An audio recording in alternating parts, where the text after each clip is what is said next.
कोल्हापूर जिल्ह्यामध्ये महायुतीनं अतिशय गौरवित यश मिळवलेलं आहे. 10-0 झालं आहे. काय पहिली प्रतिक्रिया? मी ज्या वेळेला निवडणुका जाहीर झाल्या त्यावेळेपासूनच म्हणत होतो की 10 पैकी 10 विधानसभेचे सदस्य हे महायुतीचे जाणार आणि ते आज सत्य होताना दिसतंय.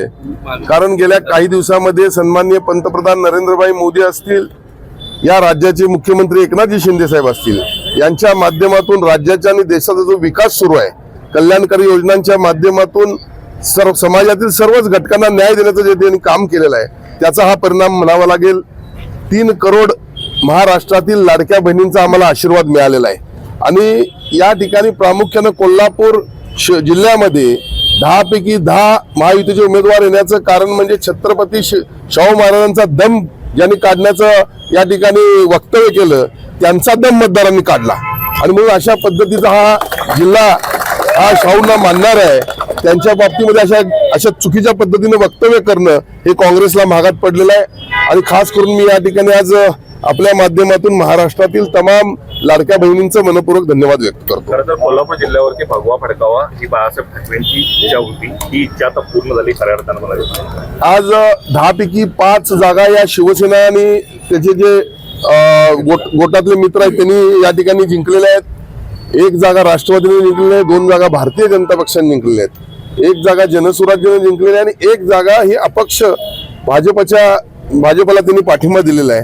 आणि त्यामुळे आज संपूर्ण जिल्हा हा भगवा झालेला आहे. या ठिकाणी शिवसेना प्रमुखांची नेहमीच इच्छा असायची की कोल्हापूर हा छत्रपती शिवरायांच्या आणि छत्रपती शाहूरायांच्या विचारानं या ठिकाणी चाललेला हा जिल्हा आहे. आणि त्यामुळं या ठिकाणी हा भगवा असला पाहिजे. आणि आज ते या ठिकाणी सत्य झालेलं आपल्याला पाहायला मिळते. मला वाटतं इतिहासामध्ये पहिल्यांदा अशी घटना घडली असेल की 10 पैकी 10 महायुतीचे या ठिकाणी आमदार निवडून आलेले आहेत. मागच्या वेळेला मंत्रिपदाची हुलकावणी दिलेली होती, यावेळेला तुम्ही क्लेम करणार आहात का? तुमची मागणी असणार? मी एक कार्यकर्ता म्हणून नेहमीच काम करत राहिलेलो आहे.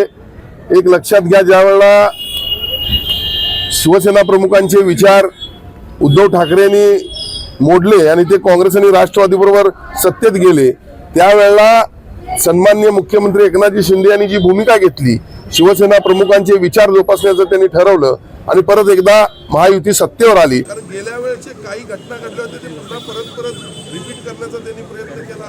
अर्थात माझ्याकडून कुठल्याही चुका या माझ्या जीवनात, राजकीय जीवनामध्ये झालेल्या नाही, पुढच्या काळात देखील होणार नाही, त्याची मी आपल्या माध्यमातून संपूर्ण तमाम महाराष्ट्राला खात्री देतो. आणि म्हणून कुठल्या दर्जावर निवडणूक चाललेली आहे याचा विरोधकांनी विचार केला पाहिजे. पण मतदारांना मी या ठिकाणी मनपूर्वक आभार व्यक्त करतो.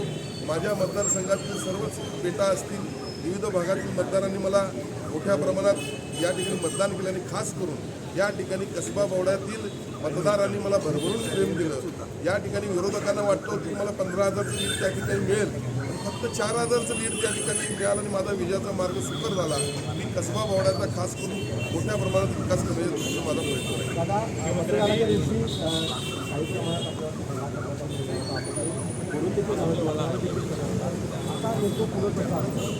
मी त्याच दिवशी आपल्याला प्रेसशी सांगितलं की यांचे खायचे दात वेगळे आहेत आणि दाखवायचे दात वेगळे आहेत. 2 ठिकाणी पूर्ण तयारीनिशी यांचे कार्यकर्ते थांबले होते आणि काहीतरी कारण काढून आमच्यावर हल्ला करण्याचा त्यांनी प्रयत्न केला. एक तर टाकळ्यावरचा हल्ला जो होता तर त्या कार्यकर्त्यांच्या हातात दांडके होते आणि त्यांना एवढी सुद्धा भीती नव्हती की मला जर काय झालं तर पुढं काय होईल. आणि माझ्या अंगरक्षक होता, त्या अंगरक्षकाने त्यांना सर्वांना अडवलं.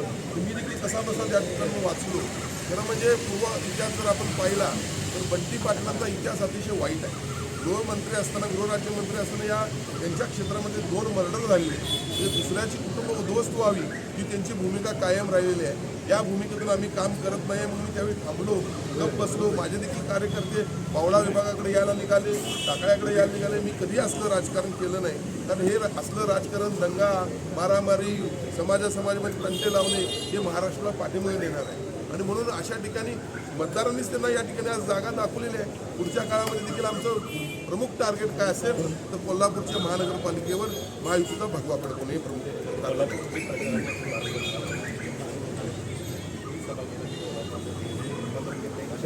निश्चितपणे विजयी सभा ही परत एकदा कोल्हापुरात महायुतीची होईल. मुख्यमंत्र्यांनी, दोन्ही उपमुख्यमंत्री परत एकदा या विजयी सभेसाठी या ठिकाणी येतील आणि या ठिकाणी कोल्हापूरला चांगल्या जबाबदाऱ्या सगळ्याच पक्षांच्या वतीने मिळतील आणि पुढच्या 5 वर्षामध्ये कोल्हापूरचा एक वेगळा आम्ही चेहरा मोहरा आपल्याला बदलून टाकतो. डॉक्टरांनी ॲडमिट होण्याचा सल्ला दिलाय, पण स्पेशल रूम परवडत नाही. मग टेन्शन घेऊ नका. सूर्या हॉस्पिटलने प्रथमच अगदी कमी किमतीत सर्व सोयींयुक्त आणि रुग्णांची गरज लक्षात घेऊन बजेट फ्रेंडली रूम्स उपलब्ध केले आहेत. कॅशलेस सुविधांसह खिशाला परवडणाऱ्या किमतीत budget friendly economic special room. पत्ता कोंडावळ चौक, लक्ष्मीपुरी, कोल्हापूर. संपर्क 9822 63 54 69. अशाच नवनवीन अपडेट पाहण्यासाठी आमच्या कोल्हापुरी कारभार म्हणजेच KK न्यूज चॅनेलला सबस्क्राईब करा.